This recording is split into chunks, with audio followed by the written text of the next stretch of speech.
फिर मैं उसको हाथ से भी रोकूंगा, नहीं मानेगा तो थप्पड़ भी मारूंगा, क्योंकि वो मेरा है। इसी तरह मैं बहन बेटियों से कहना चाहूंगा, अगर आपका शौहर आपको पर्दे की ताकीद कर रहा है तो वो आपका दुश्मन नहीं है। आपका भाई आपको बेगैरती से रोक रहा है तो वो आपका दुश्मन नहीं है। अगर बेटा माँ से कह रहा है माँ पे नकाब न निकला कर, तो वो तेरा दुश्मन नहीं है। वो तुझसे मोहब्बत करता है, तुझे रुस्वा नहीं देखना चाहता, तुझे जलील नहीं होने देता, इसलिए वो चाहता ये है कि तुझ पे गैर की नजर कुत्तों की तरह नहीं पड़नी चाहिए। वो तो ये चाहता है जिस तरह जुस्तान में कुरान महफूज है, गिलाफ में काबा महफूज है, इसी तरह पर्दे में तू महफूज रखे, इसलिए तुझे रोकता है। और तूने उसको क्या समझा कि मेरा शौहर मुझ पे शक करता है इसलिए मुझे रोक रहा है। पर्दे की ताकीद करना, अगर शक होता तो मेरा नबी कभी बेटी को पर्दे की ताकीद न करता। तुम ये समझती हो कि हम शौहर की नजर के अंदर हम बेपर्दा जो है उसकी नजर में गैर मोतबर है, इसलिए हम पे सख्ती हो रही है। तो सुन मेरी बेटियां, तुझे बता दो, गैरों से दुश्मनी की बुनियाद पर पर्दे का हुक्म नहीं दिया जाता। आज तुझे बताऊं, अगर जहां तक भरोसे की बात है, ला तारीख में कोई जोड़ा ऐसा जैसा रिश्ता मेरे नबी ने हजरत आयशा सिद्दीका से निभा के दिखाया है। तारीख गवाह है, जब मुस्तफा के विसाल का आखिरी वक्त आया है, आक़ा करीम बिस्तरे मर्ज भी है और मुस्तफा के लिए बिस्तरे आखिरी हुई है, सरकार लेटे हुए हैं। आक़ा करीम ने कहा था या फातिमा, कहती लब्बैक या अबी, अब्बा मैं हाजिर हूँ। हुजूर ने बेटी का हाथ पकड़ के कहा था, बेटी एक बात पूछूं? कहा फरमाए बाबा जी, क्या कहना चाहते हैं? आका ने कहा था फातिमा बता तो सही, जैसा पर्दा मेरी जिंदगी में किया है क्या मेरे बाद भी वैसा पर्दा करोगी? इतना सुना से जदा की चीख निकल जाती है, वो क्या कहती है अब्बा तेरी जिंदगी के बाद, तेरे जाने के बाद फातिमा को जीने का तसव्वुर ही नहीं है, लगता नहीं फातिमा तेरे बगैर जिंदा रखेगी। इतनी बात कह के फूट के रोती है। आका करीम ने बेटी का हाथ छोड़ा, उसके बाद कहा था या आयशा, आयशा मेरे करीब आ जाओ। हजरत आयशा सिद्दीका करीब आ जाती है। लब्बैक या रसूल अल्लाह, सरकार में हाजिर हो। आका करीम ने कहा आयशा वादा कर मेरे बाद भी वैसा पर्दा करेगी जैसे मेरी जिंदगी में पर्दा किया है, मेरी जाहिरी हयात में पर्दा किया है। हजरत आयशा सिद्दीका की आंख में आंसू आए, कहती महबूब मेरे माँ बाप कुर्बान हो जाए। आयशा ने जैसा सख्त से जैसा पर्दा आपकी जाहिरी जिंदगी में किया है, उससे ज्यादा सख्त पर्दा आपके जाने के बाद आयशा करेगी। और तारीख गवाह है, जाके बेटियों को बता दो, जब मुस्तफा का विसाल हो गया, एक दिन आयशा सिद्दीका रज़ी अल्लाह तआला अन्हा की सहेली आपसे मिलने के लिए तशरीफ लाई। आपने सहेली से कहा कौन है दरवाजे पे? कहा आपकी सहेली हो। अल्लाह अकबर आप कहती हैं अंदर आ जाइए। दरवाजा खुला है, जब आप अंदर गई हैं जाके क्या देखती हैं? आयशा सिद्दीका साए में बैठी हैं। उसने कहा आज तक ऐसा नहीं हुआ, आज से पहले जब कभी आती थी तो आप मुझे दरवाजे पे लेने आती थी, आज तुम बाहर नहीं निकली। हजरत आयशा सिद्दीका का जवाब सुनिएगा। उम्मुल मोमिनीन आयशा सिद्दीका ने कहा था या रसूल अल्लाह, मैंने मुस्तफा आपसे वादा किया है आयशा आपके बाद आपकी जाहिरी हयात से ज्यादा सख्त पर्दा करेगी। कहती सहेली जब पहले तो आती थी तो मुस्तफा मौजूद थे, मैं जब निकलती थी सरकार के दौर का जाहिरी पर्दा था, मैंने उससे ज्यादा पर्दा करने का एहतमाम किया है। कहा किससे पर्दा? कहा मैं सूरज से पर्दा कर रही हूँ। कहा किस लिए? कहा सूरज को गैर देखते हैं, मैं ये नहीं चाहती हूँ जिसे गैर मर्द देखे वो चीज आयशा सिद्दीका का बदन देखे। नारे तकबीर, नारे तकबीर, नारे रिसालत, मसलके आला हज़रत, नारे हैदरी। सुभान अल्लाह, जिंदाबाद जिंदाबाद। अगर आपको पर्दे के लिए कहना ये शक की बात होती तो मेरा नबी अपनी बेटी से कभी ना कहता, क्योंकि बेटी पे उनका भरोसा कितना था जानते? हुजूर ने फरमाया था फातिमा मेरे जिगर का टुकड़ा है, और बाप हर बेटी को जिगर का टुकड़ा ऐसे नहीं कहता है। हुजूर ने फरमाया था फातिमा मेरे जिगर का टुकड़ा है। आका ने यह भी फरमाया था फातिमा मेरा टुकड़ा है, ये भी आका ने फरमाया फातिमा मेरा टुकड़ा है, ये भी मुस्तफा ने कहा है। हुजूर की शहीदी लाडली बेटी उम्मुल मोमिनीन हजरत आयशा सिद्दीका से पूछा गया कि आयशा सिद्दीका आप बताएं अगर हुजूर को देखने को मन करे तो क्या देखें? आपने फरमाया खवातीन से सुनो, अगर हुजूर को देखना चाहते हो ना तो फिर हुजूर की बेटी फातिमा ज़हरा को देख लिया करो, इसलिए कि ये अपने बाबा की सबसे ज्यादा हूबहू है। ये हजरत आयशा सिद्दीका ने कहा था। मैं आपसे कहना चाहता हूं बेटियों, अगर आपका भाई आपको पर्दे का हुक्म देता है ना तो फिर पर्दा करना। आपका शोहर आपको पर्दे का हुक्म देता है तो दुश्मन नहीं है, वो आपसे प्यार करता है। आपको वो गैर की नजरों में नहीं आने देना चाहता। आपको चाहता है कि वो आपको इतना चाहता, वो ये चाहता है कि इसे सिर्फ मैं देखूं और ये सिर्फ मुझे देखे, इसलिए तुम्हें वो रोकता है। और इसका मतलब ये नहीं अपने अब्बा से जाके कहूंगी कि मुझे कैदी बना के रखा ना। सुन, पर्दा क्या है जानते हो? पर्दा क्या है? पर्दा क्या है? जब पर्दे की आयत नाजिल हुई ना, महबूब अपनी बेटी और अपनी अज़वाज को हुक्म दे दो कि वो बाजार में पर्दा करके चला करे, तो हुजूर ने रात ही में हज़रत बिलाल को हुक्म दिया, जाओ पूरे मदीने में ऐलान कर दो कि पर्दे की आयत नाजिल हो गई है, पर्दा फर्ज हो गया है। अब हर औरत कपड़ा ओढ़ के निकले। हज़रत बिलाल बाजार में आवाज दे रहे हैं, पर्दा फर्ज हो गया है, पर्दा फर्ज हो गया है। हर औरत पर्दे के साथ निकले। एक बूढ़ी ने आवाज दी, बिलाल इधर आ। क्या बात है माई? का कब हुक्म नाजिल हुआ? का अभी रात को। हुजूर ने अभी भेज दिया है। अच्छा, इतना है मैं पर्दा? कहा हाँ। तो उस बूढ़ी ने एक बच्चे को बुलाया, कहा मेरे घर दौड़ जा और जाके ना मेरे लिए चादर ले आ, मेरे घर से चादर ले आ। बेटे ने कहा मी घर जाके नहीं ओढ़ लेती? बूढ़ी ने रो के कहा, अगर जाते जाते रास्ते में मौत आ गई तो कयामत में खुदा को क्या जवाब दूंगी? ये सहाबा ने पर्दा करके दिखाया। आज बेपर्दगी की हद हो गई। आज औरतें पीरों के पैर दबा रही हैं और पीर साहब हरामखोर जन्नत बांट रहा है। मुस्तफा की शरीयत को तोड़ करके जन्नत तो क्या, जन्नत की महक तक नहीं मिलेगी। जन्नत उसे मिलेगी जो दीन का वारिस भी होगा, मुस्तफा की शरीयत का वारिस भी होगा। ये याद रखिएगा। हाँ, यहां तक कपड़े उठा के पीर साहब पैर दबा रहे हैं। एक तो बड़ा बेगैरत पीर दिखाई दे रहा है नेट पे आजकल, लाल वाला पीर। हाँ, चूड़ियां पहने पड़ा है और लाल दुपट्टा, लाल साड़ी। मैंने कहा आग लगाओ इस दुल्हन में।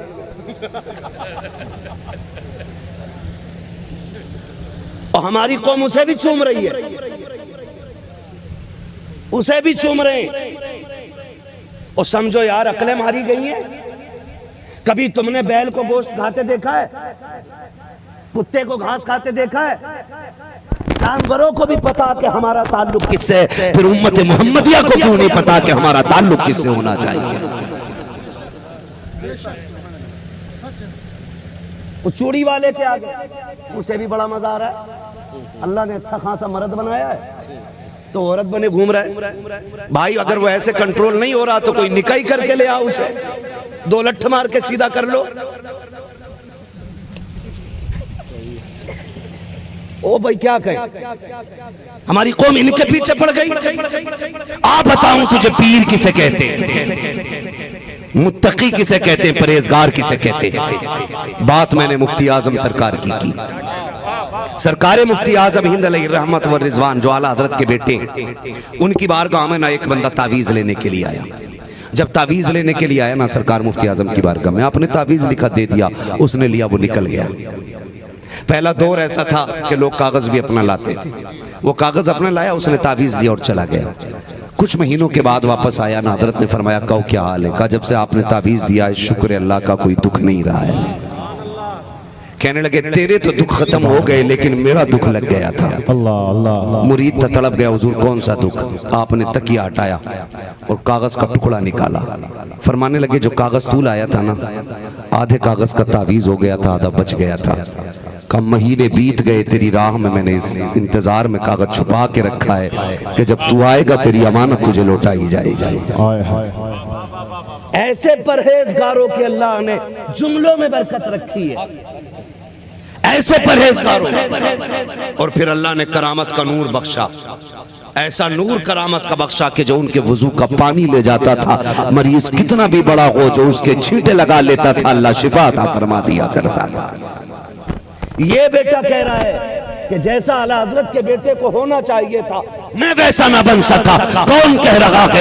वो बेटा कह रहा है कि जैसा आला हजरत के बेटे को होना चाहिए था मैं वैसा ना बन सका। कौन? मुफ्ती आजम है। सरकार मुफ्ती आजम का कमरा है, एक तख्त पे बैठे रहते हैं, छोटा सा रोशनदान है जो रास्ते की तरफ से खुला है। एक मुरीद रात से गुजर के जा रहा है, रात में उसने देखा सफेद रोशनी रोशनदान से निकल रही है। जब ट्यूबलाइट का तसव्वुर न था, सफेद मरकरी का तसव्वुर न था, चराग की लाल रोशनी होती थी, सिर्फ लाल रोशनी रोशनी थी, देखा सफेद रोशनी निकल रही है। उसने रुक करके चिराग को देखना चाहा, उसने रोशनदान में झांका तो क्या देखता है, मुफ्ती आजम नीचे बैठे हैं, कोई बुजुर्ग तख्त पे बैठे हैं। अगले दिन फजर की नमाज पढ़ी, आया चिलम भर के लाया, कहता सरकार एक सवाल है। कहा क्या? कल रात कौन बुजुर्ग थे जो तख्त पे बैठे थे? कहा तुझे कैसे पता चला कि रात आपके रोशनदान से सफेद रोशनी निकल रही थी? कहा वो रोशनी किस चीज की थी? सरकार गौसे आज सरकार मुफ्ती आजम कहते हैं जा जा अपना काम कर, मुंह लगा था।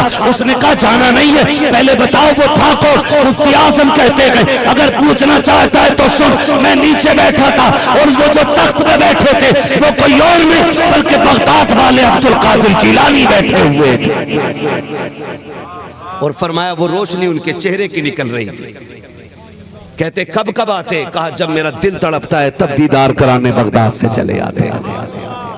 ये कहते हैं कि आला हजरत के बेटे को जैसा होना चाहिए मैं वैसा ना बन सका। तुझे बताऊं अब आला हजरत कैसे।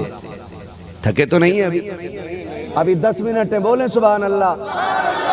जियो सलामत रहो। ऐसा लग रहा है जैसे महफिल शुरू हो रही है, और जब दिल महफिल में लगने लग जाए तो समझ लेना तवज्जो हुजूर की महफिल पे हो गई है। हाँ ठीक है ना?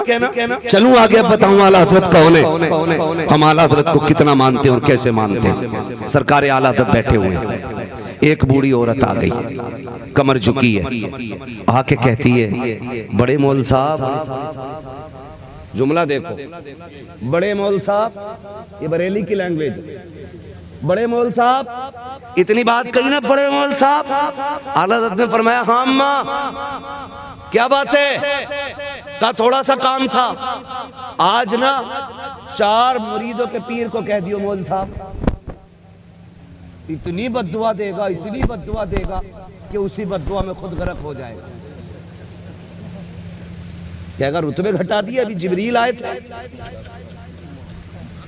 सलाम कह के गए ख्वाब में, नए नए ख्वाब देखने खबीस के बच्चे। हाँ, जिसे अपने बाप का चेहरा दिखाई ना दे उसे जिब्रील दिखाई देंगे। नए नए ख्वाब छाप रहे। आला हजरत की सादगी देखिए, बड़े मौल साहब नहीं है, बड़े हजरत है। इसी वजह से आज दुनिया आला हजरत कहती है, इसीलिए दुनिया आला हजरत कहती है उनको। इसीलिए कहा बड़े मौल साहब का क्या है काम है? कहा क्या कि कोई वजीफा बता दो। क्या कई इमाम ज़ैनुल आबिदीन की बड़ी याद आती है, उन्हें देखना चाहती हूँ, उन्हें देखना चाहती हूँ। आला हज़रत फरमाने लगे अम्मा इस उम्र में कहाँ वजीफा कर पाओगी। ये कह के चुप हो गए। उसने फिर कहा कोई तावीज दे दो। कहने लगे अम्मा तुझसे अपना सद नहीं संभलता, तावीज क्या संभालेगी। फिर चुप हो गए, अपने काम में लगे। बुढ़िया की आंख में आंसू आए, वो इश्क करती थी इमाम ज़ैनुल आबिदीन से। उसने कहा लगता है मेरा काम यहाँ भी नहीं होगा, रोते हुए जाने लगी। आपने फरमाया अम्मा ठहर, तो अभी बात खत्म नहीं हुई ना, आना कब क्या करूं आके, ना तावीज दिया ना कोई वजीफा। आला हज़रत मुस्कुरा के कहते अम्मा यहीं बैठे बैठे अगर जियारत करा दूं तो, यहीं बैठे बैठे अगर जियारत करा दूं तो देख आला हजरत का अहले बैत से रिश्ता कैसा है, जो अहले बैत को अपने बाप की पपोती समझते हैं, जो हुसैनियत को अपने घर की जागीर समझते हैं। वो सुने हुसैन सिर्फ उनका नहीं, हुसैन सबका है, हुसैन सबका है। और आला हज़रत का रिश्ता देखो। कहा माँ यहीं बैठे बैठे जियारत करा दूं तो, कहा ये कैसे हो सकता है। कहा माँ आना भी जियारत करा दूं। माँ को बैठाया, आला हज़रत ने अपने चेहरे पे जिस सर पे रुमाल पड़ा था वो उठाया, माँ के चेहरे पे डाल दिया। कहा अम्मी आंखें बंद करो। माँ ने आंखें बंद की है और काम मेरे साथ पढ़ना शुरू कर दो। दुआए इब्राहिमी पढ़ी है, दुरूद गौसिया पढ़ी है। दुरूद गौसिया पढ़ने के बाद आप कहते हैं सरवर कहूं के मालिक मौला कहूं तुझे, बागे खलील का गुले ज़ेबा कहूँ तुझे, तेरे तो बस वह तनाकी से है बरी। हैरान हूँ मेरे शाह, मैं क्या क्या कहूँ तुझे, कहने की सब कुछ उनके सनाका की खामोशी, चुप हो रहा है कह के मैं क्या क्या कहूँ तुझे, लेकिन रज़ा ने खत्म सुकत इस पे कर दिया, खालिक का बंदा खल्क का आका कहूँ तुझे, ये कह के आप चुप गए और माँ है कि आंख नहीं खोलती गई। थोड़ी देर के बाद मेरे इमाम ने कहा अम्मा आंख तो खोल, जरा बता तो सही तूने क्या देखा है। कहा मौलवी साहब अगर रुमाल ना हटाते जी तो ये चाहता था मैं उसे देखती रहती इसी हाल में कयामत आ जाए। वाह वाह वाह, नारे तकबीर, नारे रिसालत, मसलके आला हजरत, फैजाने आला हजरत, नारे तकबीर, नारे रिसाल। ये आला हजरत की जात है, ये आला हजरत की जात है। और लोगों शुक्र अदा किया करो, अल्लाह ने आला हजरत हमें अता की है। और मैंने पहले कहा था आला हजरत को पढ़ने की जरूरत है, लड़ने की जरूरत नहीं है। वरना याद रखना पूरी जिंदगी भी बड़े बड़े पीर भोंकते रहे ना, तब भी आला हजरत के ऐसे चाहने वाले हर दौर में पैदा होते रहेंगे। ये किताबों से रज़वी नहीं हुए, ये जो बैठे मेरे सामने ये मदरसों से रज़वी नहीं हुए, ये वो हैं जिन्हें माओ ने घुट्टी में मसलक आला हजरत खिलाया है। कितनों को अलिफ से बा नहीं आता होगा लेकिन पक्का रज़वी होगा, कितने को बिस्मिल्लाह भी नहीं आती होगी लेकिन पक्का रज़वी होगा। कैसे बन गए ये पता ये चला, माँ ने चूल्हे पे बैठा के बरेली वाले की बातें सुनाई है। और ये तो पक्का ही है ना, जब से होश संभाला है हम हुजूर की नातें आला हजरत की लिखी हुई सुनते चले आ रहे हैं, है कि नहीं ये बात। अब सुनो आला हजरत को। लोग कहते हैं आला हजरत ने सिर्फ मुशरिक बनाया, काफिर बनाया। मैं कहता हूँ जबान को लगाम लगा, आला हजरत ने तबलीग भी की है, आला हजरत ने इस्लाह भी की है। आप कहेंगे कैसे, तो सुन, आला हजरत ने इस्लाह की और इस्लाह में भी लिखा, आपने लिखा सूना जंगल। ऐसा कोई नहीं होगा जिसे इसका मिसरा याद ना हो। सूना जंगल, रात अंधेरी, छाई बदली, छाई बदली काली। इधर वाले लोगों ने नहीं सुना शायद, आज याद कर लो आप लोग, वरना ये दो महफिलें काफी हैं सुनने के लिए। छाई बदली, सोने वालों जागते रहियो। जगाया कि नहीं आला हजरत, बोलो जगाया ना, जगाया ना आला हजरत ने। सोने वालों जागते रहियो, चोरों की रखवाली माल की होती है कि चोरों की। आला हजरत क्या कहते हैं, चोरों की रखवाली। हाँ भाई, आला हजरत ने हमें बेदार किया, जगाया है और पढ़े आला हजरत। आला हजरत ने ना अखलाक, किरदार, हर एतबार से हुजूर की सुन्नत पे अमल किया है, हर एतबार से। सोते भी थे ना तो मोहम्मद की शक्ल बन के सोया करते थे। यूं हाथ रखते थे सर के पीछे को, ये मीम बन जाता था, ये हा बन जाता था, कमर का ये हिस्सा मीम बनता था, फिर ये हिस्सा दाल बन जाता था। अगर लेटे हुए कोई आला हजरत को देखे तो लफ्ज मोहम्मद नजर आया करता था। ऐसा इश्क किसी ने किया हो तो दिखाते, दिखाए कोई ऐसा इश्क किया हो तो। आओ तुम्हें बताऊं, सरकार आला हजरत जिंदगी के आखिरी साल चल रहे हैं, तबीयत अलील रहने लगे, डॉक्टरों ने परहेज बता दिया है। आप अल्लामा ज़फरुद्दीन बिहारी रहमतुल्लाह तआला अलैह के साथ बैठे हुए, एक बच्चा आया, आके कहने लगा मौलाना साहब हमारे घर आपकी दावत है। आपने फरमाया तुम्हारे घर में कोई बड़ा नहीं था? कहा मेरी माँ ने मुझे भेजा। कहा तुम्हारे घर में कोई बड़ा नहीं था? बच्चा कहने लगा मैं यतीम हूँ, घर पे कोई नहीं है, एक माँ है और एक मैं हूँ, दावत कबूल है? जैसी उसने इतना कहा फरमाने लगे दावत हमें तेरी कबूल है। फरमाया क्या खिलाएगा? उसकी गोद में ना पालक का साग था और चने का साग। उसने कहा यही बना के हम खिलवा देंगे आपको, है यही बना के आज खिलवा देंगे। तो आपने फरमाया मंजूर है। कब आना है? कब आना? बुलाने आओगे कि हम आ जाएं? आला हजरत का आप अखलाक देखें, आओगे बुलाने के हम आ जाएं? बच्चे ने कहा कल दोपहर हो जाए तो खुद आ जाना, माँ है और मैं हूँ, तैयारी करनी है हमें खाने की। फरमाने लगे कबूल है। अगला दिन आया ना, दोपहर का वक्त हुआ, कहने लगे ज़फरुद्दीन कहा चलना यार, कल एक यतीम दावत करके गया था, चल दावत खाने चलते। बिहारीपुर ढाल की बात है ये। उस यतीम के दरवाजे पे आला हजरत गए। आवाज आई कौन? कहा बड़े मौल साहब आए हैं। कहा रुको अभी आ रहा हूं। आप बच्चे का अंदाज देखें और आला हजरत का किरदार देखें। कहा रुको अभी आ रहा हूं। और हमारा अखलाक ये है, 4 गाड़ी पहले से ना मिले हम गाड़ी मोड़ लेंगे, नारे ना लगे तो मूड खराब हो जाता।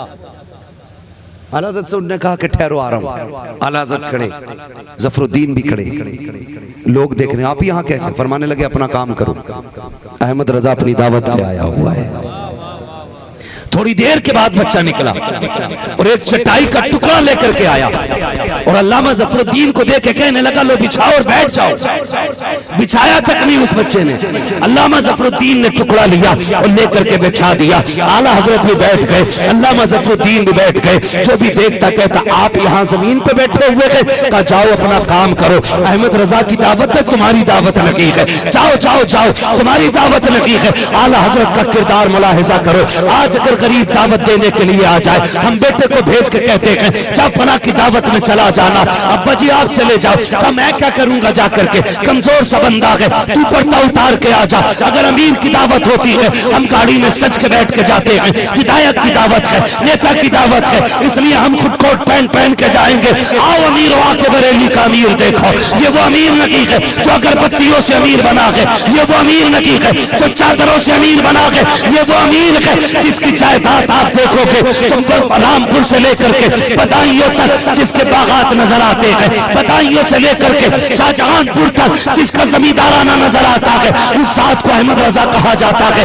एक यतीम के दरवाजे पर तनखा बैठा हुआ है। और याद रखिएगा जो साथ वाले देखते थे आप यहाँ इजाजत हो तो हम बैठ जाए, कहा ना तुम्हारी दावत लगी है, आज यतीम ने बुलाया है, इंतजाम तो हम दो का होगा, तुम्हें कैसे बुला लिया जाए। हाथ जोड़ के आपसे कहना चाहता हूँ अगर बेटी वाला आपको शादी में दावत दे के चला जाए तो जितनों की दावत हो उतने की जाना, यार दोस्त को लटका के ना ले जाना। एक की दावत पे तो नहीं जाना, कहीं ऐसा ना हो तेरे एक के बढ़ जाने से किसी गरीब की इज्जत का जनाजा निकल जाए, कहीं ऐसा ना हो कि तेरी 2 रोटी ज्यादा बांध लेने से किसी गरीब की जिंदगी भर के लिए बेटी को ससुराल में ताना मिलने लग जाए। और मैं तो यहाँ तक कहता हूँ अगर तुम्हें यह पता लग जाए कि किसी गरीब ने दावत दी है, उसकी बेटी की रुखसती है, खाना खाने जाना है, आधी रोटी घर खा के जा, आधी गरीब की दस्तरखान पे खा ले। अल्लाह की इज्जत की कसम अगर तेरी आधी रोटी की वजह से यहाँ गरीब की इज्जत बच गई, अल्लाह कयामत में तेरी इज्जत की हिफाजत करके दिखा दे। ये भी एक अमल हासिल करो इमाम अहमद रजा से। ये भी सिखाया जा रहा है कि दावत जिसकी हो वही बैठे, कोई बैठे जिसकी दावत हो, जिसकी ना हो वो दावत में ना जाए, वो दावत में ना जाए। और ये और डोंगे के डोंगे फेंकने वालों, टेबल के नीचे लाखों के खाने में आग लगाने वालों, पढ़ो आला हजरत को। आला हजरत दावत में गए तो लोकी शरीफ बनी थी, सरकार को लोकी शरीफ पसंद थी तो मेरे इमाम अहमद रजा को भी पसंद थी। पूछा गया क्या खाना पसंद करेंगे, आपने फरमाया मुझे हुजूर की पसंद वाली ग़िज़ा पसंद है। कल लौकी बना लेना, लौकी बनी थी, आला हज़रत ढूंढ ढूंढ के खा रहे थे। और जानते हो, सुनिएगा, शोरवा पीने की तबीयत हुई, फरमाया मकान मालिक को बुलाओ, साहिबे खाना को बुलाओ। साहिबे खानों को बुलाया, आप फरमाते इजाजत हो तो मैं थोड़ा शोरबा पी लूं। कौन कह रहा है? ये वो कह रहा है जो 156 से ज्यादा उलूम पे महारत ताम्मा रखता है। बेशक सुभान अल्लाह। वो इजाजत ले ला, इजाजत हो तो शोरबा पी लूं। यानी कि 2 घूंट भी साहिबे खाना की मर्जी के बगैर मेरा इमाम नहीं पी रहा है। क्यों? क्योंकि वो शोरबा बना रोटी से खाने के लिए था। जी बेशक। पीना उसका वज़ा के खिलाफ हो रहा था। आला हजरत ने बिना इजाजत पीना पसंद नहीं किया। अब मैं हाथ जोड़ के कहना चाहता हूँ, दावतों में जाकर के डोंगे फेंक देने वालों का ये बोटी पसंद नहीं, ये बोटी पसंद नहीं, यार जबान को लगाम लगा ले कि तुझे क्या पता है, जहाँ तू खाना खाने के लिए आया है, तेरी नजर में ये 6 घंटे की मेहनत होगी, तेरी नजर में 3 घंटे में बना हुआ खाना होगा, लेकिन जा उसी पंडाल के किसी कोने पे नजर डाल के दे, एक कोने में लड़की का बाप यूं सहम के खड़ा होगा, कभी बारात देखता होगा, कभी आसमान देखता होगा, दिल दिल में कहता होगा मालिक मैंने 18 साल की कमाई झोंक दी है, मैंने पूरी जिंदगी की मजदूरी लगा दी है, ए मेरे परवरदिगार जो मैं रत्ती रत्ती जोड़ करके लगता रहा, आज उस पैसे का खाना लेके आ गया हूँ। ए मेरे परवरदिगार तू जानता है जब दुनिया में बेटी आई थी मैंने घी खाना छोड़ दिया था, मैंने दूध पीना छोड़ दिया था, मेरी बीवी हाथ पकड़ के कहती थी सरदार पूरा घर तेरे सहारे चलता है, अगर दूध नहीं पिएगा कमजोर हो जाएगा, घी नहीं खाएगा कमजोर हो जाएगा। ए मेरे मालिक तू गवाह है, मैंने बीवी से कहा था अब घी दूध में खर्चा करने की जरूरत नहीं है, इस पैसे को बचा के रखना शुरू कर दे, अल्लाह ने बेटी दे दी है, अब इस पैसे को बचा के रख। वो मुझसे कहती कि कमजोरी आ जाएगी, मैंने कहा ना अब मैं दूध से ताकतवर नहीं बनूंगा, मैं घी से ताकतवर नहीं बनूंगा। मेरी बीवी ने कहा था बता फिर ताकत कहां से आएगी, उस दिन मैंने कहा था जिस दिन इसे इज्जत से रुखसत कर दूंगा उस वक्त मैं माशरे में सबसे ज्यादा ताकतवर कहलाऊंगा। कहा मेरे मालिक मैंने आज तक जोड़ के रखा था, 18 साल की कमाई लगा दी है, और डोंगे फेंकने वालों खुदा के वास्ते अपने पेट का नहीं आखिरत का नहीं गरीब की इज्जत का ख्याल किया करो। तुम नहीं जानते हो अगर सैकड़ों लोग खा के चले जाएं, एक बराती को अगर एक रोटी कम पड़ जाए, पूरी जिंदगी गरीब की बेटी को ये ताने दिए जाते हैं तेरे बाप की औकात खाना खिलाने की नहीं थी, एक बराती भूखा आ गया था। और याद रखो पहली बात तो इस्लाम में बारात का तसव्वुर ही कोई नहीं है, और अगर जा भी रखे हो तो गरीब की इज्जत से ना खेलो, किसी का खाना खा के बुराई ना करना। वो खड़ा के गरीब बेटी का बाप हाथ जोड़ के खड़ा रहता है, डरते डरते पूछता है कोई कमी तो नहीं रह गई थी, उसे डर लगता है कहीं समझी नाराज ना हो जाए, कहीं दामाद को गुस्सा ना आ जाए, यहाँ बेटी को कांटा चुभ जाए, बाप तड़प जाता है, यहाँ बेटी को बुखार आ जाए, बाप की नींदें उड़ जाती है, वो इस डर से कांप रहा है अगर एक रोटी भी कम पड़ गई मेरी बेटी को रोज तमाचे लगेंगे, रोज गालियां मिलेंगी। ये सोच के कोने में खड़ा रो रहा है, जा उसके करीब जाके खड़ा हो जा, अगर वो तुझसे डरते हुए ये पूछ ले खाना कैसा था, अगर नमक कम हो तो बुराई ना करना, मिर्च ज्यादा हो तो बुराई ना करना, खाना कच्चा हो तो बुराई ना करना, मजा ना हो तो बुराई ना करना, बल्कि कंधे पे हाथ रख के कहना तो यार तूने कमाल कर दिया है, क्या खाना बनाया है। मैं नहीं जानता तेरे 2 जुमलों से तेरा पेट भरेगा कि नहीं भरेगा, लेकिन इतना जानता हूँ अगर तूने ये 2 जुमले बोल दिए खुदा की कसम इधर गरीब मुस्कुराएगा, उधर मदीने में मुस्तफा जाने मुस्कुराएगा। नारे तकबीर, नारे रिसालत, नारे रिसालत, फैज़ाने मखदूम अशरफ, मसलके आला हज़रत, नारे तकबीर, नारे रिसालत, माशाअल्लाह जिंदाबाद, बेशक डोंगे ना फेंकना, आए हैं हक है, बहुत ना करना, पढ़ो आला हजरत को जी, शोरबा भी इजाजत लेके पी रहे हैं, बेशक क्योंकि ये बना खाने के लिए था, पीने के लिए जी, हक है, नहीं बना था। शरीयत इसकी इजाजत नहीं देती, नहीं देती है। मुझे तो हैरत होती है जिनके अपने घर में 8 दिन में एक बार गोश्त आता है, वो बीवी को छीछड़ा छुटा के फेंकने पे डांट के कहते हैं 200 रुपए किलो है, 300 रुपए किलो है, सारे पका दे, घर मरे कुत्ते खाने तैयार हो। और गरीब बाप की बेटी में जो दावतें मिलती हैं वहां अच्छी बोटी को भी खराब कह के फेंक देते हो। कयामत में खुदा को कौन सा चेहरा दिखाओगे, कौन सा चेहरा दिखाओगे। आला हज़रत सरकार कहते हैं दावत हमारी है तुम्हारी नहीं। थोड़ी देर के बाद बच्चा निकला, कहा गए, कहा हाँ। उसने पहले ला करके दस्तरखान बिछाया, फिर जानते हो वो फिर मक्का या बाजरे की रोटी लाया और चने का साग का खाइए। अल्लामा ज़फ़रुद्दीन बिहारी रहमतुल्लाहि तआला अलैह कहते हैं आला हजरत को डॉक्टर ने आधी चपाती वो भी गेहूं की खुराक बताई थी। कितनी? आधी चपाती है तवज्जो सारे लोगों की जी, आधी चपाती बताई थी वो भी गेहूं की। अल्लामा ज़फ़रुद्दीन कहते हैं आज जब आला हजरत खाने के लिए बैठे, मैंने कहा हुजूर ये वो रोटी है जिससे डॉक्टर ने परहेज बताया। कहते आला हजरत ने आज आधी नहीं 1.5 रोटी खाई। 1.5 रोटी खा के उठे। मैंने पूछा हुजूर ये जहर है आपके लिए, आपने 1.5 खा ली? कहा मैंने इतना कहा उनकी आंख में आंसू आ गए। का ज़फरुद्दीन अपनी तबीयत को देखूं या मदीने वाले की मोहब्बत को देखूं? का मैं 2 लुक़मे भी खा लेता तो गरीब की दावत का हक अदा हो जाता, लेकिन उसका दिल टूट जाता, शायद मेरे घर का खाना अच्छा नहीं लगा, घर का खाना अच्छा नहीं लगा। अहमद रजा ने आज पेट भर के रोटी खाई है, तबीयत को तबीयत का मालिक जाने। मैंने पढ़ा है आका ने फरमाया है जो गरीब को मुस्कुराहट दे देगा अल्लाह उसे जन्नती बना देगा। का गरीब मुस्कुरा दिया है, अहमद रजा की इसी में ईद हो गई। सुभान अल्लाह, सुभान अल्लाह, हक है, वाह वाह कहा जाता है इसे मेरे नबी ने कहा जो गरीब को मुस्कुराहट देगा अल्लाह उसे जन्नत अता करेगा। कहा मैंने हुजूर की सुन्नत समझ करके गरीब के लिए मैंने रोटी खाई है। कहा अगर मैं कम खाता तो गरीब का दिल टूट जाता, और मेरे नबी ने कहा है लोगों गरीबों का दिल न तोड़ना, मोहम्मद दिल तोड़ने के लिए नहीं, मोहम्मद दिल जोड़ने के लिए आया है। एक एक अदा पे मसलक आला हजरत है, एक एक आदत मसलक आला हजरत है। आप सभी से गुजारिश है कि सिर्फ नारे पे मसलक नहीं ठहरना चाहिए, हमारे किरदार में भी मसलक नजर आना चाहिए, हमारे अफ़आल और अहवाल में भी मसलक नजर आना चाहिए, हमारे तौर तरीकों में भी मसलक नजर आना चाहिए, और मसलक की शान से झलकना चाहिए कि जान है इश्क़ मुस्तफ़ा, रोज वज़ू करे खुदा, जिसको हो दर्द का मजा नाज़े दवा उठाएगी, नाज़े दवा उठाएगी। बस आखिर में मैं हुक्म हुआ था मुझे हुजूर का शजरा पढ़ना है। तैयार है सुनने के लिए? जितने लोग सुनना चाहते हैं जरा कह दे या रसूल अल्लाह। तौहीद भाई सुनेंगे? बहुत परेशान लग रहे हैं आप हैं? ये जहां तवज्जो है सारे लोगों की। मेरे भाइयों ने कहा था शजरा हुजूर का जरूर पढ़ना। ऑपरेटर साहब अभी से इको भी दे दो थोड़ा सा और आवाज भी दे दो। है ऑपरेटर साहब बैठे भाई?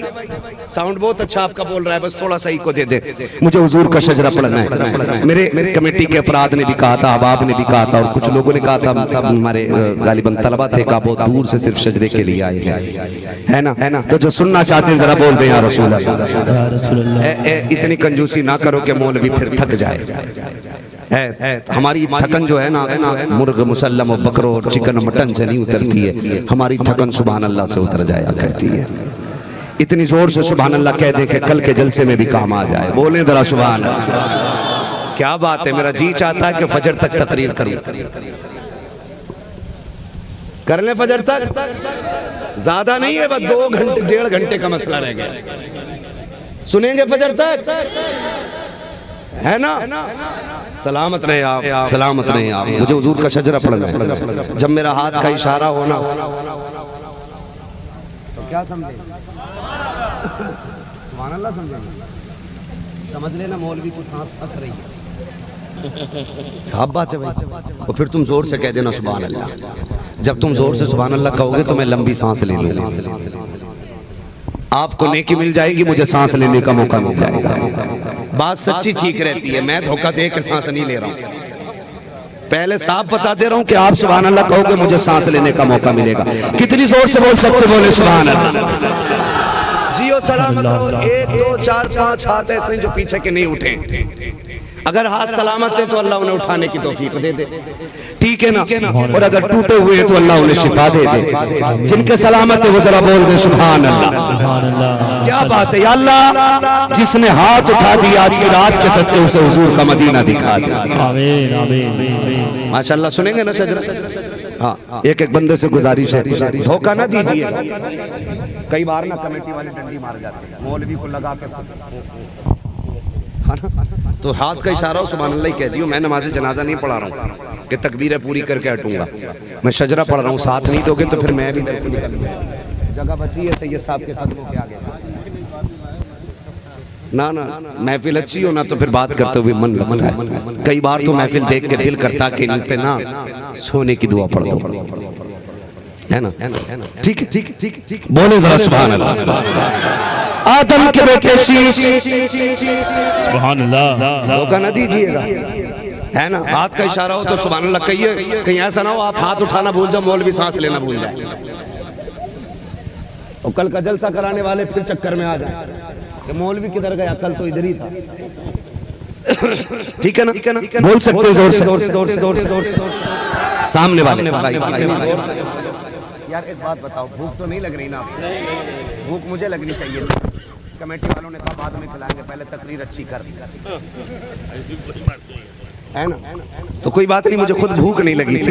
इन्होंने कहा था खाना है कि मैंने कहा नहीं। इन्होंने कहा कि अभी हमारे अब्दुल कादिर भाई ने नहीं खाया, वो बाद में खाएंगे। तो मैंने कहा जब इतना बड़ा आदमी बाद में खाएगा तो छोटा भी बाद में खा लेगा। 6.5 फीट से कम नहीं होंगे मगर नापा जाए तो, इसलिए बहुत बड़े कह रही है। ठीक है ना? तवज्जो है सारे लोगों की? बोल सकते बेटे सर पे ज्यादा ये वो लगाते हाथ जिन्हें सर्वाइकल होता है।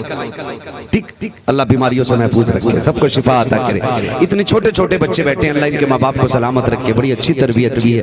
बड़े बड़ों को नींद आ गई होगी, छोटे छोटे बैठ के बता रहे कि हम यहाँ किसी दुनिया वाले के लिए नहीं, मदीने वाले के लिए बैठे हुए हैं, जो हुजूर के लिए बैठे। वो बोले सुभान अल्लाह। आदम के बेटे ठीक है ना?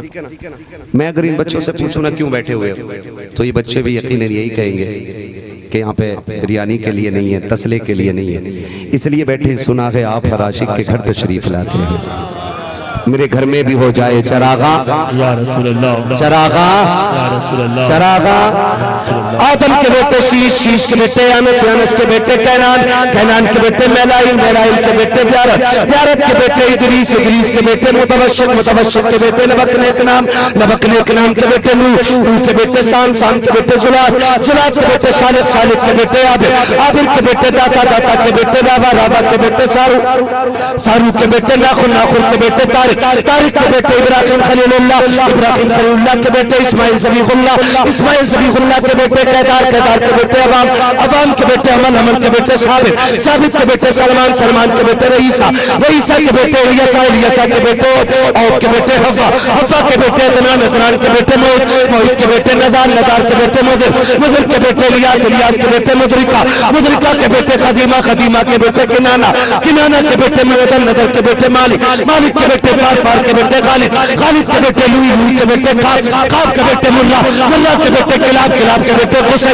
कुसै के बेटे अब्दे मनाफ, अब्दे मनाफ के बेटे हाशिम है, हाशिम के बेटे अब्दुल मुत्तलिब है, अब्दुल मुत्तलिब के बेटे अब्दुल्लाह है, अब्दुल्लाह के बेटे मोहम्मद रसूलुल्लाह। नारे तकबीर, नारे रिसालत, मसलके आला हज़रत, मसलके आला हज़रत, मुफ्ती हम्माद रज़ा मुरादाबादी, नारे हैदरी।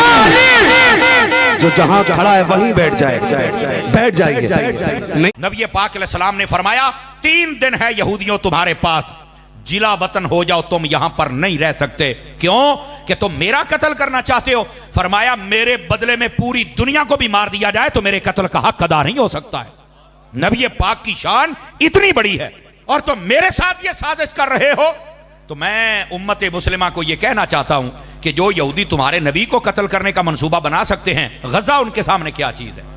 यह तो हमें समझना होगा कि इनकी शरारत का जवाब क्या है। इनकी शरारत का पहला जवाब है कत्ल और दूसरा जवाब है जिला वतन। और याद रखें, उलमाए तफसीर ने लिखा, यहूदियों को जब से मूसा अलैहिस्सलाम ने निकाला तब से लेकर आज तक ये अपने घर नहीं बना सके, ये जिला वतन ही रहे। ये इसराइल को हम क्यों नहीं तस्लीम कर रहे? इसकी वजह यह है, ये कब्जा ग्रुप है। ये कौन है? कब्जा ग्रुप है। इसलिए तो मुसलमान तस्लीम नहीं करते। ये जिन मुल्कों ने तस्लीम किया ना, अरब के चंद मुल्कों ने, उनके मफादात हैं। ये तो पता लगेगा ना जिस दिन उनके ऊपर बम गिरा, फिर ना चीखना भी हाय पाकिस्तान आवे तो सानू बचावे। तो मैं क्या गज़ाला नू बचाऊंदे ते तुहानू सारियां बचाउणा सी। और ये हमें गैरत करनी चाहिए मुस्लिम हुक्मरानों को और मुसलमान अवाम को समझना चाहिए कि ये असल वजह क्या। ये अपनी नाफरमानी और बदमाशी और कमीनियों की वजह से तब से लेकर आज तक बेघर हैं। और अल्लाह ने कुरान में क्या फरमाया? ये सूरह बकरा पढ़ के देखिए। अल्लाह फरमाता है दुरिबत अलैहिमुज़्ज़िल्लतु वल मस्कना। तवज्जो है मेरी तरफ आप हज़रात की? अल्लाह फरमाता है हमने यहूदियों पर हमेशा के लिए जिल्लत को मुसल्लत कर दिया है। ये हमेशा दुनिया में जलील होते रहेंगे और इनके ऊपर हमने मिस्कीनी को साबित कर दिया है। ये मिस्कीन रहेंगे। मिस्कीन का क्या मतलब होता है? जिसका अपना घर नहीं होता। तो अब आप कहेंगे कि ये तो फिर इसराइल एक पूरा मुल्क बना के बैठे हुए हैं। तो मैंने कहा मुल्क उन्होंने बनाया है, लेकिन कुफ्र की ताकत और मिली भगत के साथ मुसलमान कबूल तो नहीं ना कर रहे। और ये बज़ाहिर एक ताकतवर मुल्क है, लेकिन यकीन रखिए जिस दिन जंग लगेगी मिनट नहीं लगेगा, चूंकि पूरा इसराइल ये हमारे फैसलाबाद से भी छोटा है, ये आपके इल्म में होना चाहिए। और इसराइल की आबादी 80 लाख है, 80 लाख से ज्यादा नहीं है। और हमारे जितने 57 इस्लामी ममालिक हैं, अगर इनकी फौज को इकट्ठा किया जाए तो इनकी फौज 1 करोड़ प्लस है। समझ आ रही है मेरी बात की? और इनमें कई मुल्क एटमी ताकत है जिसमें सरे फरिश्त पाकिस्तान का नाम आता है।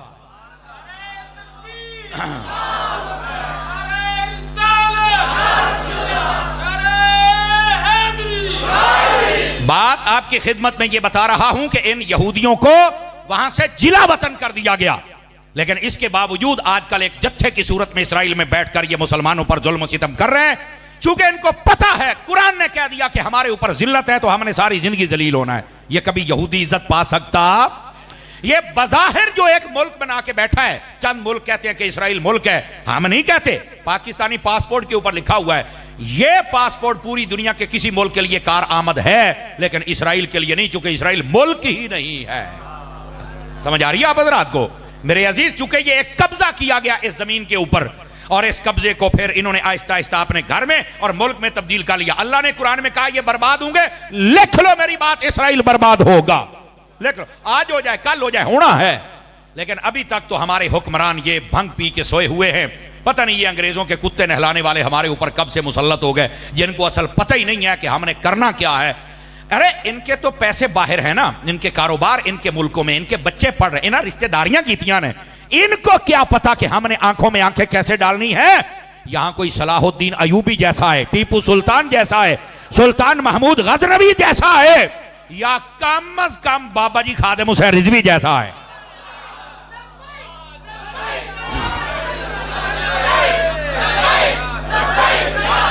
हजरात गिरामी, ये इनकी आंखों में आंखें डाल के बात कर सकता है।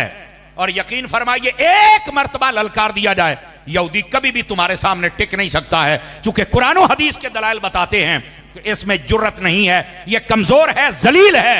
लेकिन हमारे हुक्मरान खुद जिल्लत की जिंदगी गुजार रहे हैं, इनको क्या पता इज्जत किसको कहते हैं। अजीजों, जिस दिन इनको गैरत आ गई सारा मसला हल हो जाएगा। लेकिन मैं आपको तारीख बतला रहा हूं इन यहूदियों की। इधर देखो मेरी तरफ मेरे बेटे, इधर प्लीज, आप मेरे बच्चे हैं, मुझे आपकी बड़ी जरूरत है। नबी पाक ने इनको जिला वतन कर दिया, और जिला वतन करते नबी पाक ने 2 काम किए। पहला काम, फरमा 3 दिन तुम्हें देता हूं, यहां से निकल जाओ, और तुम अपना असला नहीं लेके जा सकते, और अपने घर बार की चीजें, सिर्फ खाने पीने का सामान, और 3 घर, एक ऊंट पर जो लादना चाहे लाद ले, 3 घर मिलकर, हर घर को अलग ऊंट भी नहीं ले जाने दूंगा। नबी पाक ने इतनी सख्ती फरमाई। कहते नहीं वो तो नबी रहमतुल्लिल आलमीन थे। मैंने कहा तुमने रहमतुल्लिल आलमीनी के दरस ही पढ़े हैं, काश के मेरे नबी का जलाल भी देख लेते। क्या जो दुश्मन है नबी पाक ने उनके ऊपर जलाल कैसा इजहार फरमाया। फरमा निकल जाओ यहां से।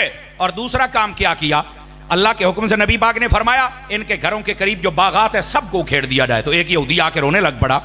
उसने कहा कि आप तो दरख्त उखेड़ने के बिल्कुल मतलब पसंदीदा नहीं है, तो आपने क्यों आज हमारे दरख्त उखड़वाए हैं। अल्लाह ने कुरान, इतराज यहूदियों ने किया है कि साड़ियां खजूरा क्यों पटियां ने।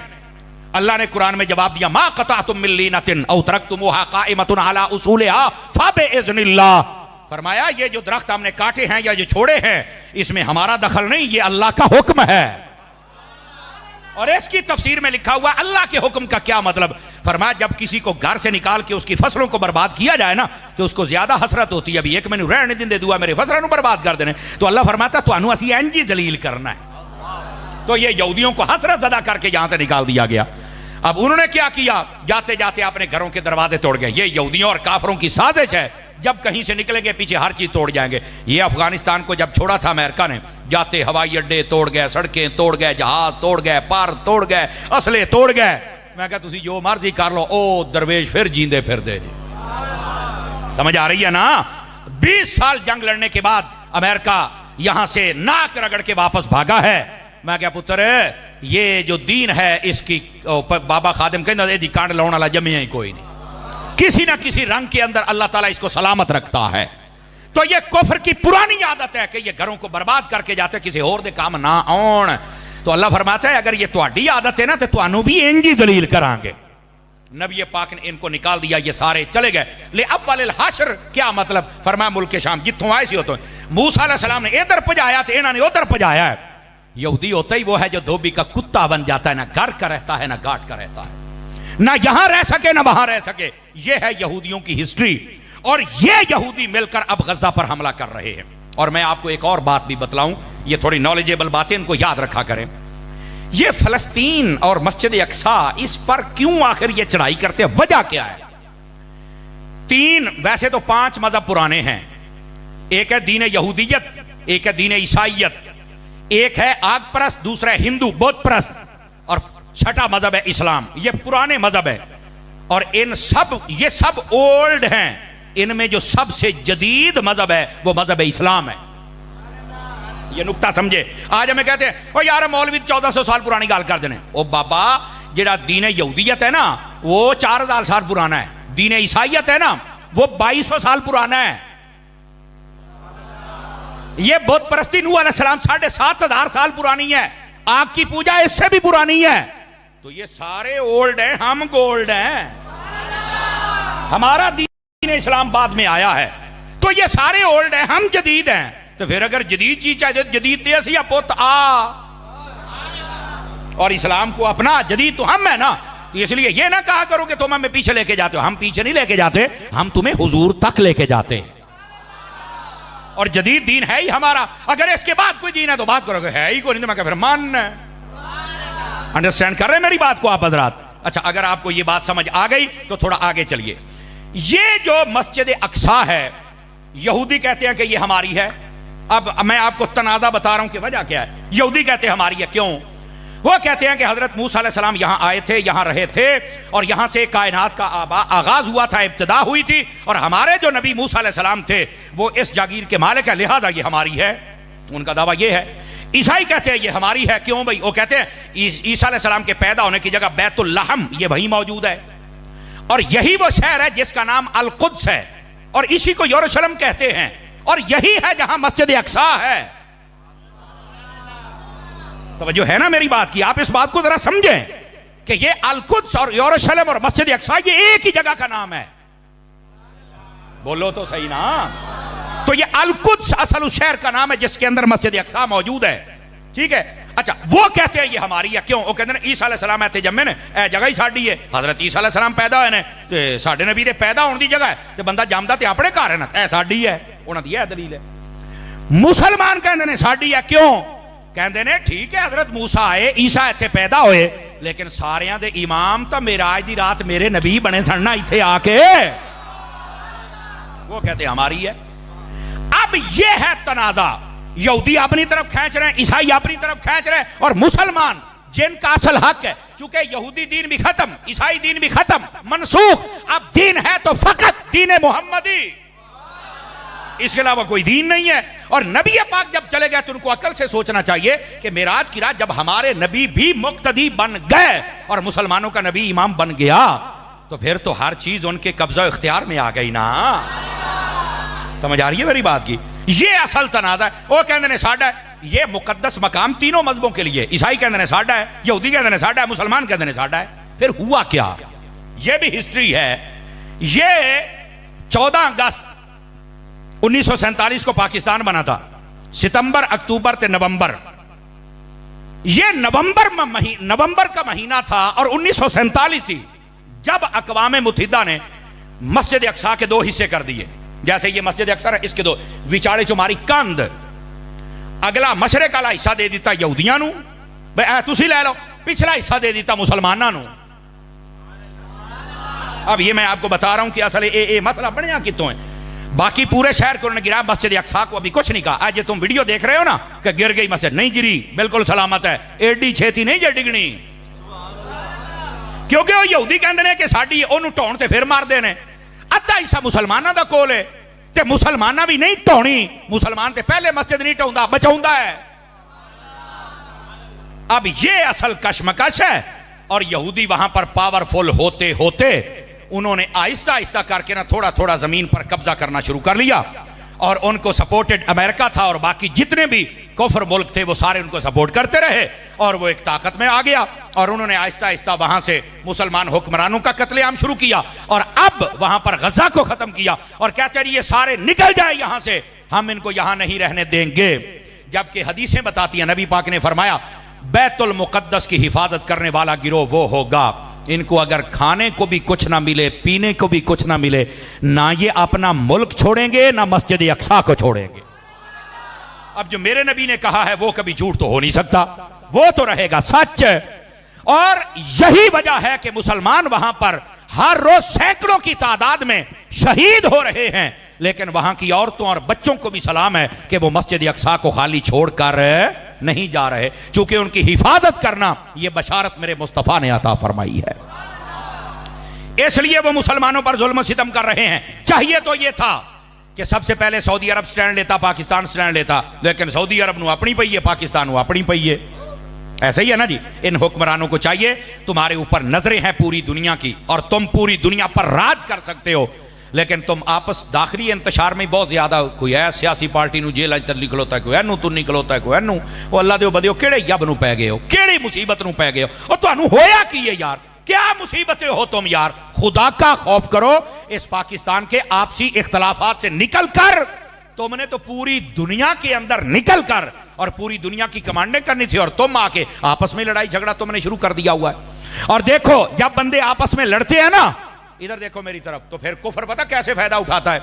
अब देखो 3 दिन हो गए इंडिया ने तुम्हारा हशर क्या किया हुआ है, और वैसे भी उनका जो मीडिया है वो खबर देने में ऐसे लगता है, उन्होंने खबर सुन लो ना तो एवं लगता भी जहाज जेडे ने ना वो शेखुपुरा टप्पे आते रहे उन्होंने।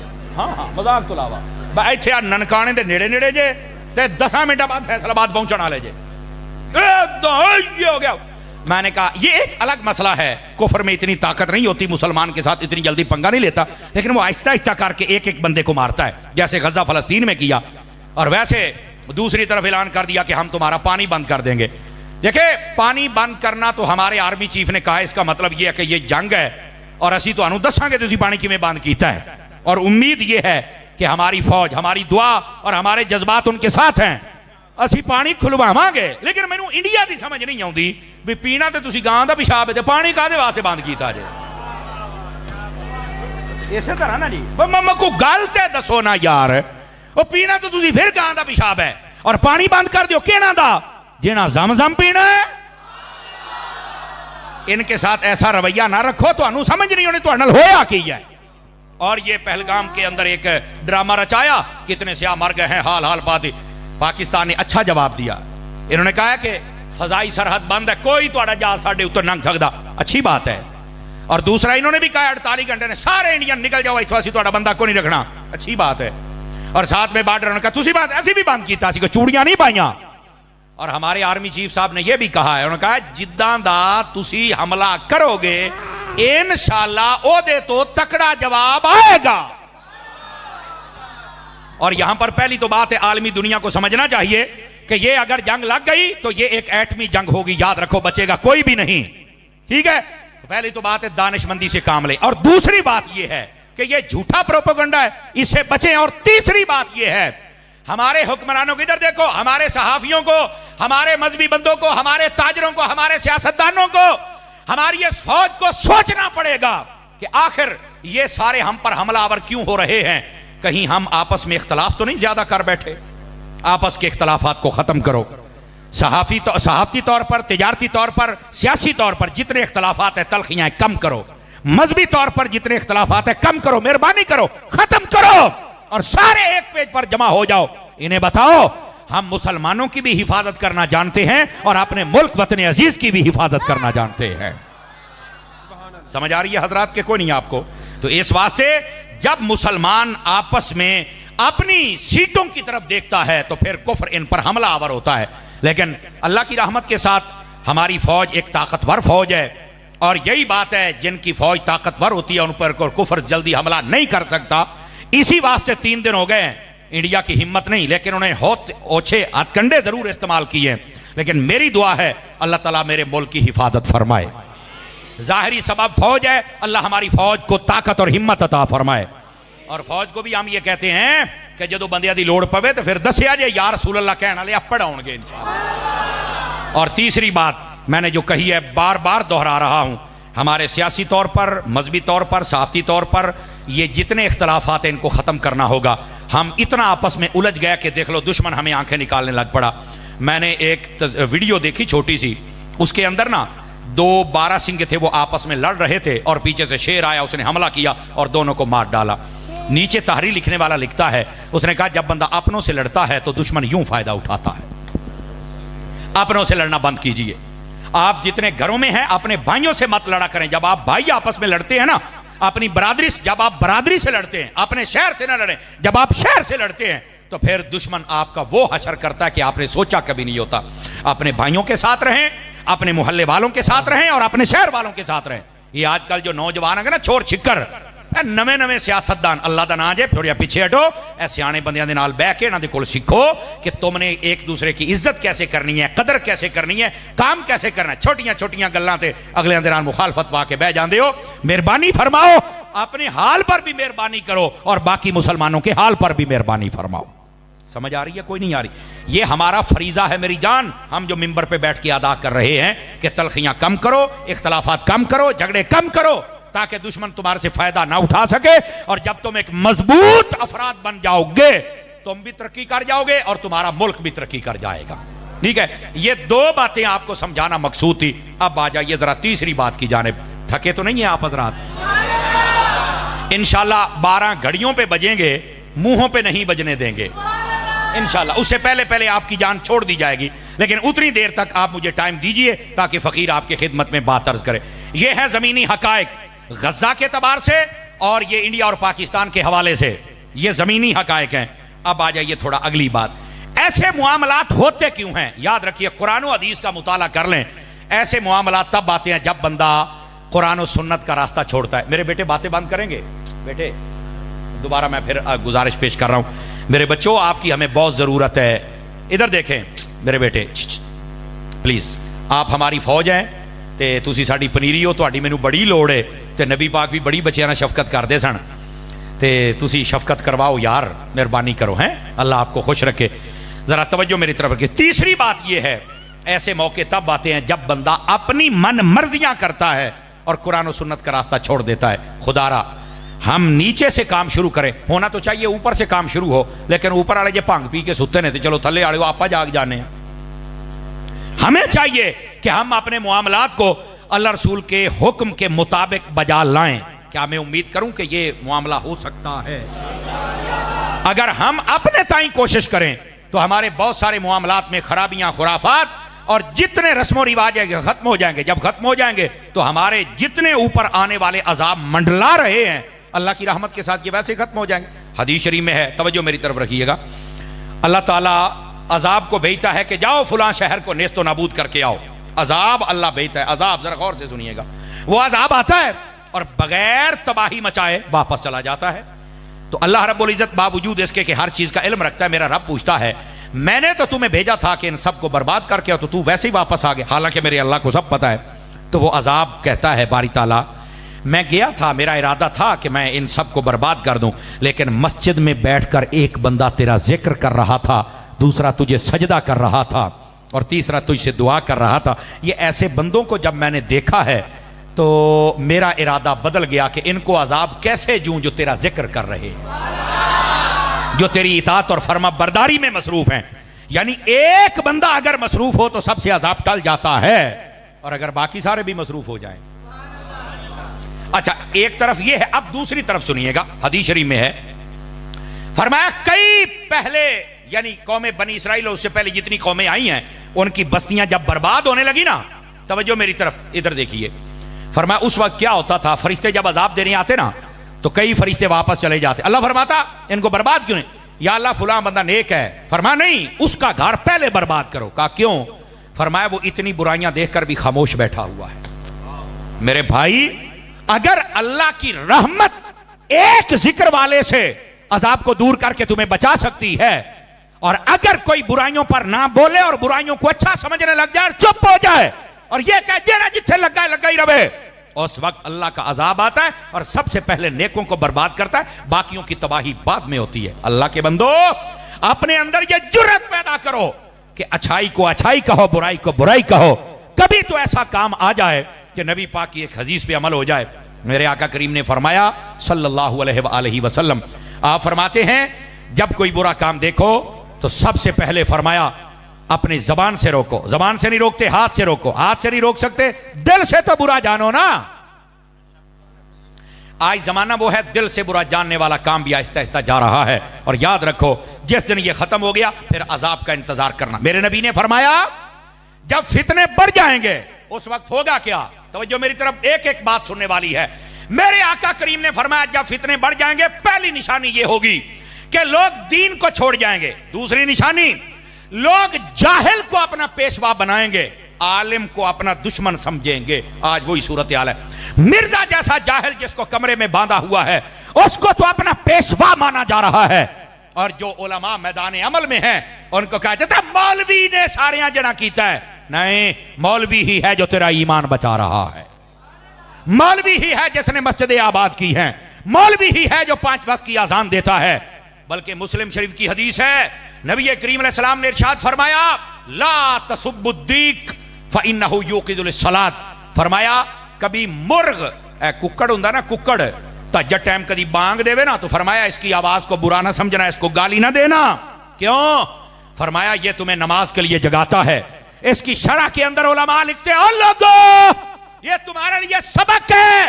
अगर कोई बंदा मुर्ग अजान दे तो उसको बुरा नहीं कह सकता, तो जो आलिम 5 वक्त अजान देता है उनको बुरा कैसे कह सकते हो?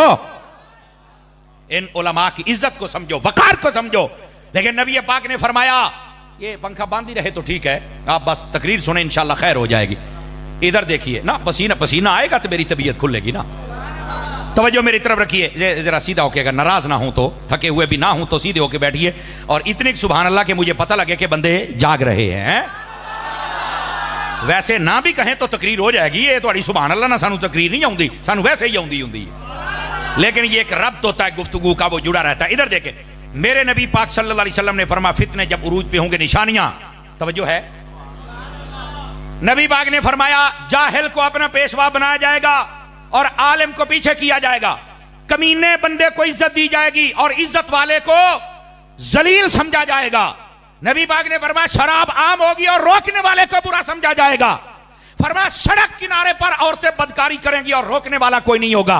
आज सारी सड़क किनारे खड़ी हैं, जहां से बिठाओ गाड़ी में लेके चले जाओ, यही बदकारी और किसको कहते हैं? मेरे नबी ने फरमाया अपनी बीवी को मां पर तरजीह दी जाएगी और बीवी की इज्जत को आगे बढ़ाया जाएगा, मां को पीछे फेंका जाएगा। फरमाया दोस्तों की इज्जत की जाएगी, अपने बाप की इज्जत नहीं की जाएगी। ये मेरे नबी निशानियां बतला रहे हैं। फरमाया खयानत आम होगी, झूठ आम होगा, धोखा आम होगा।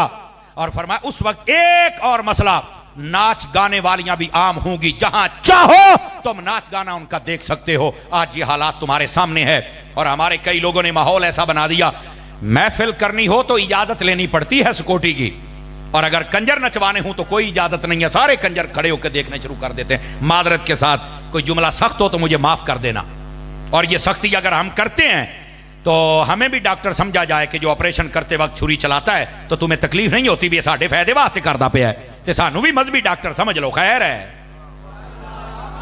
हूं चुप हो गए जे जनाब हैं, असि भी अगर ऑपरेशन करते पे तो निक्का मोटा सानू भी काट ला लेने दे मेरा पुत, टेंशन ना ले। तो ये नबी पाक सल्लल्लाहु अलैहि वसल्लम ने इस बात को वादे फरमाया।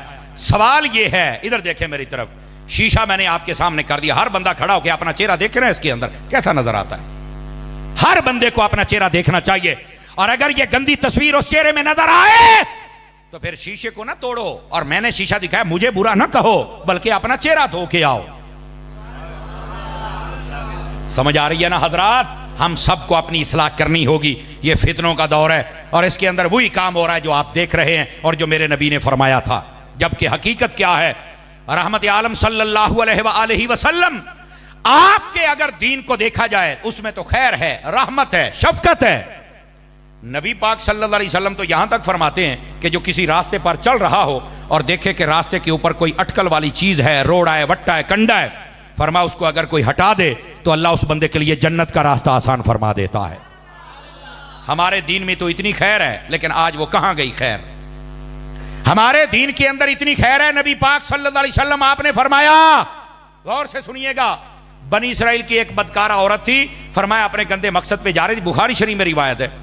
कुत्ता एक प्यास से मर रहा था, उसने अपना जूता अपने दुपट्टे से बांधा और कुएं में लटकाया और उसके अंदर पानी निकाल के कुत्ते दे मुंह च पाया, उसकी जान बच गई। अल्लाह ने उस वक्त के नबी अलैहिस्सलाम से कहा, इस औरत को कह हमें तेरी अदा ये पसंद आ गई, हमने तेरे गुनाह माफ कर दिए हैं, अच्छे अमल कर, हमने तुम्हें जन्नती बना दिया।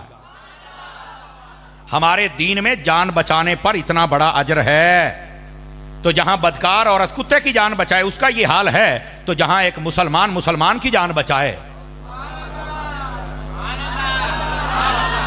बात समझ आ रही है हजरात के कोई नहीं आ रही? हम कहां चले गए? हमने अपने रास्ते बदल लिए और फिर हम कहते हैं गजा के मुसलमानों पर हमले हो गए, फिर हम कहते हैं इंडिया सानू अखा कट है। हम अपने करतूतों पर भी तो गौर करें ना मेरे भाई।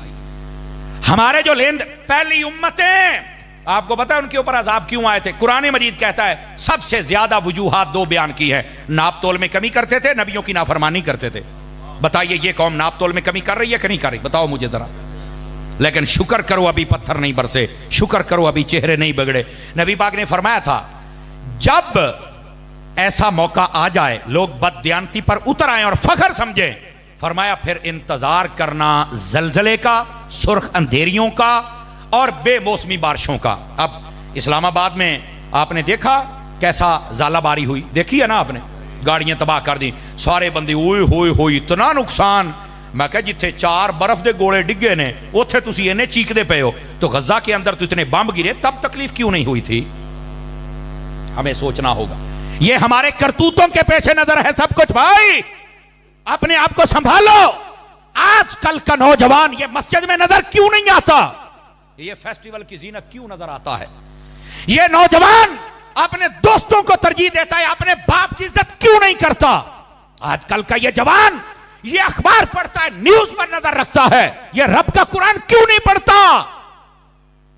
मुझे पता है हो सकता है आपका इरादा ना हो ये तकरीर सुनने का, पर मेरा इरादा यही तकरीर करने का है ताकि सबक मिले, हमारा ज़मीर जागे। और हम जिस कुर्सी पर बैठते हैं इसका फरीजा अदा करना बहुत मुश्किल है। आप दुआ करें ये हमारी तरफ से अदा हो जाए। अपने आप को संभालो। नबी पाक सल्लल्लाहु अलैहि वसल्लम, आपकी अहादीस पढ़ो, नबी पाक ने फरमाया वो जवान जो जवानी में तौबा करता है, अल्लाह रब्बुल इज्जत क़यामत वाले दिन अर्श का साया अता कर देता है। वो बंदा जिसका दिल मस्जिद में लग जाता है, अल्लाह क़यामत वाले दिन अर्श का साया अता करता है। वो बंदा जो आदिल हुक्मरान बन जाए, फैसला सही करे, अल्लाह क़यामत वाले दिन अर्श का साया अता करता है। फरमाया वो बंदा जिसको किसी औरत ने कहा मेरे साथ मुंह काला कर, और इसने कहा मैं नहीं कर सकता, फरमाया अल्लाह ताला उसको क़यामत वाले दिन अपने अर्श का साया अता फरमाएगा। ये मेरा रब फरमा रहा है, ये हदीस है, ये मेरे नबी ने इरशाद फरमाया है। आज हमारे मुआशरे को इन चीजों की जरूरत है। नबी पाक अलैहिस्सलाम ने फरमाया, बुखारी शरीफ में हदीस है, गौर से सुनिएगा, मुसीबतें टालनी है ना तो अपने किरदार को बदलना पड़ेगा। बुखारी शरीफ में हदीस है, रहमत आलम अलैहिस्सलाम फरमाते हैं बनी इसराइल के 3 बंदे जा रहे थे और पहाड़ी सफर था, अंधेरी आ गई, बारिश आ गई, शदीद तूफान चला। वो एक गार में बैठे, ऊपर से पत्थर गिरा और गार का दरवाजा बंद हो गया। ये हदीस है, ये गप नहीं है। वैसे ये 5वीं की किताब में भी ये मजमून था किसी वक्त, पता नहीं अब है या नहीं है। तो ये हदीस है बुखारी शरीफ की, जरा गौर से सुनिए सारे मेरे दोस्त, मेरे अहबाब। फरमाया कि उन्होंने बड़ा धक्का लगाया लेकिन वो बिल्कुल कामयाब ना हुए और वो रास्ता ना खुलवा सके, ना खोल सके। अब तीनों सोच विचार में पड़ गए कि रास्ता एक ही और वो मौत है, इसके अलावा कोई रास्ता नहीं। एक के दिल में ये ख्याल आ गया कि यार आज हमें ना किसी नेकी का वसीला देना चाहिए, हो सकता है अल्लाह ये मुसीबत टाल दे। बुखारी शरीफ है, जरा गौर से सुनिए। एक ने कहा ठीक है मैं अपनी नेकी का वसीला देता हूं। उसको अपनी जिंदगी की ये नेकी याद थी। सुनिए क्या वो कहता है, बारी ताला तेरे तो इल्म पाक में है कि मेरे माँ बाप भी थे और मेरे छोटे बच्चे भी थे और मैं बकरियां चराता। जब मैं वापस आता था तो मैंने कभी अपने बच्चों को दूध पहले नहीं पिलाया था, मैं पहले अपने माँ बाप को पिलाता था।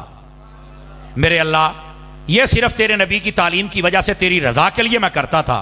और उसने कहा, ये बुखारी में, बारी ताला वो रात तो मैं तो भूल सकता हूं पर तू कैसे भूले, तू तो रब है, कि जब मैं आया और मेरे माँ बाप सो गए, मेरे बच्चे बिलक रहे थे, मैंने दूध उनको नहीं पिलाया, पहले अपने माँ बाप को पेश किया, बाद में बच्चों को। बारी ताला अगर ये माँ बाप के साथ हुस्ने सलूक तेरी रजा के लिए था और तूने कबूल किया है तो आज ये मेरी मुसीबत तो टाल। फरमाया ये कहने की देर थी, पत्थर को झटका लगा और बाहर से रोशनी की लकीर आना शुरू हो गई। उनको समझ आ गई कि नेकी कबूल हो गई, ये वसीला। दूसरे से कहा तू अपनी नेकी याद कर। मेरे सारे दोस्त गौर फरमाए, छोटे बड़े। दूसरे ने कहा बारी ताला तेरे तो मुबारक इल्म है कि मेरे पास एक मजदूर मजदूरी किया करता था और हफ्ते के उसके सिर्फ 2 किलो चावल बनते थे। कितने किलो भाईजान? 2 किलो।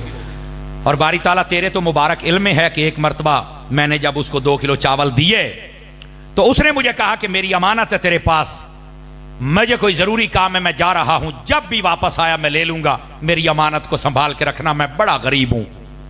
बारी ताला फिर तेरे इल्म में है ना कि वो एक अरसे तक नहीं आया। मैंने वो चावल जब खराब होने लगे तो जमीन में डाल दिए, उसकी पनीरी बन गई। फिर मैंने उसको मजीद काश्त किया तो वो पहले 2 किलो थे, फिर 2 बोरे बन गए। फिर वो बंदा नहीं आया तो मैंने उनको बेचकर एक गाय खरीद ली। फिर वो गाय ने बच्चे देने शुरू कर दिए। फिर वो बंदा नहीं आया, 2, 4, 10, 15, 20 गाय हो गई। तो फिर मैंने एक गुलाम खरीदा जो उन गायों को चराया करता था। बारी ताला इतने यानी 30-40 साल के बाद वो बंदा आया और आके कहता है ऐ अल्लाह के बंदे मेरे 2 किलो चावल दे दे। तो बारी ताला तुझे तो पता है मैंने 2 किलो चावल नहीं दिए थे, मैंने कहा था ये गायें भी तेरी हैं। ये बुखारी शरीफ है, ये सारी गाय भी तेरी हैं, ये गुलाम भी तेरा है। और उसने रो के मुझे कहा था यार गरीबों का लोग पहले बड़ा मजाक उड़ाते हैं, मेरा मजाक ना उड़ा यार, मैं पहले पता नहीं कितना सताया गया हूं और इतना अरसा पता नहीं कैसे, मेरे 2 किलो चावल दे दे, जो मेरा गुजारा होगा मैं कर लूंगा, पर मजाक ना उड़ा, मैं बड़ा गरीब हूं यार। लोग तो पहले गरीबों को बड़ा सताते हैं। तो मैंने मुस्कुरा के उसे सीने लगाया और उसे कहा था ए अल्लाह के बंदे ये गाय भी तेरी है, ये गुलाम भी तेरा, ये सारा रेवड़ तेरा है। बारी ताला वो रोता भी था और खुशी से मुझे दुआएं भी देता था और जा रहा था, ए अल्लाह अगर ये नेकी तेरी रजा के लिए थी तो आज मेरी मुसीबत तो टाल। उसने जब ये वसीला दिया तो कहा कि फिर पत्थर को एक झटका लगा और मजीद रोशनी आई, लेकिन बंदा बाहर नहीं जा सकता था। फिर तीसरे बंदे को कहा तू भी नेकी याद कर, तो वो रोने लग पड़ा। उन्होंने कहा क्यों रोता है? कहता यार है राज की बात पर आज मुझे करनी पड़ेगी। और क्या बात है? वो कहने लगा मेरे बारी ताला तू तो जानता है कि मैं अपने चचा की बेटी पर फिदा हो गया था। मेरे अल्लाह हमने आपस में राब्ता शुरू किया और एक मकाम तय किया कि जहां पर हम बदकारी करें। अय अल्लाह हम वहां पहुंचे और वहां पर करीब था कि हम ये कालक अपने मुंह पे मल लेते, लेकिन उस औरत के मुंह से निकला कि हमें रब से डरना चाहिए। बारी ताला फिर तुझे पता है ना कि मेरे जिस्म पर कपकपी तारी हो गई, ना मैंने कुछ किया ना उसने, हम तौबा करते भाग निकले। बारी ताला अगर ये नेकी तेरे डर से थी, तेरी रजा के लिए थी, तो आज ये मुसीबत तो टाल। कहा ये कहने की देर थी, पत्थर को झटका लगा और सारे रास्ते खुल गए। अजीजो अपने किरदार को बदलना पड़ेगा। और उलमा ने लिखा है जो चाहता है मेरी रुकावटें हट जाए उस बंदे को चाहिए कम से कम ये 3 नेकियां करे, मां बाप की इज्जत करे, हर रुकावट दूर हो जाएगी। फरमाया दूसरी गरीबों का हक न खाए, हर रुकावट दूर हो जाएगी। और तीसरी कभी बदकारी ना करे, अल्लाह सारी रुकावटें दूर फरमा देगा। फरमाया सिर्फ दुनिया नहीं कब्र के अजाब को भी दूर कर देगा, हशर की रुसवाई को भी अल्लाह दूर फरमा देगा।